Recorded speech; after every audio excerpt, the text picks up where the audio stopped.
Isang buwan mula nang mag-umpisa ang free agency, mukhang hindi pa rin tapos sa mga NBA team sa paggawa ng pagbabago.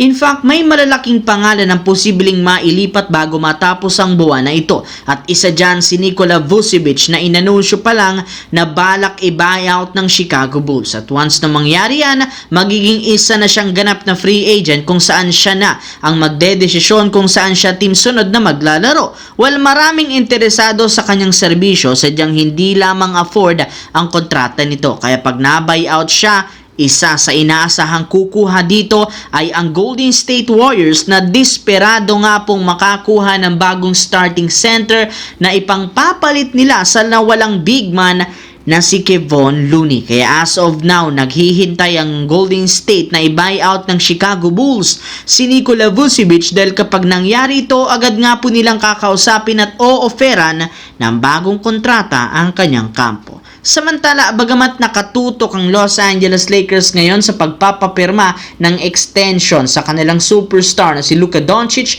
sa darating na August 3, hindi rin naman nila pinapabayaan ng ilan sa mga planong niluluto ngayon off-season kagaya ng paggawa ng trade. Sa katunayan, kinumpirma ng isang insider na si Brett Siegel na kasalukuyan na nga pong kinakausap ni Rob Pelinka ang Portland Trail Blazers patungkol kay Robert Williams III. Desidido ang team na makuha si Williams para magamit nila ito bilang third center na makakasama ni DeAndre Ayton at Jackson Hayes. Sa ngayon, na-i-offer na ng Lakers sa Blazers ang batang sharpshooter na si Dalton Knecht bilang kapalit nito. Sadyang hinihintay na lang naman nila ang magiging sagot nito kung kakailangan pa nilang magdagdag at syempre ng draft pick para lamang matuloy. Kaya posible na mangyari ito sa mga susunod na araw kapag nagkasundo na silang dalawa sa gagawing negosasyon. Sa kabilang banda, sa PBA naman tayo. Matapos nga ang ilang taon na pagkakabigo ng Magnolia Hotshots na magkampiyon sa wakas, nakapagdesisyon na ang management na palitan ang kanilang head coach na si Chito Victorero na siyang matagal nang hinihiling ng mga fans. At sa ngayon,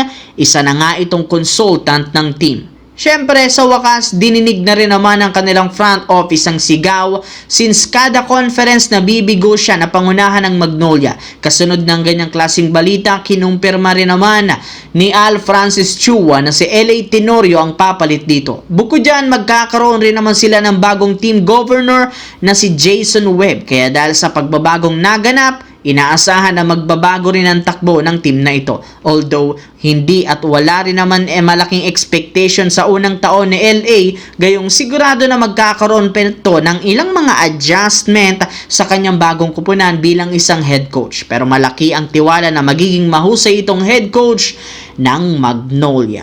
Anong masasabi nyo dito mga idol?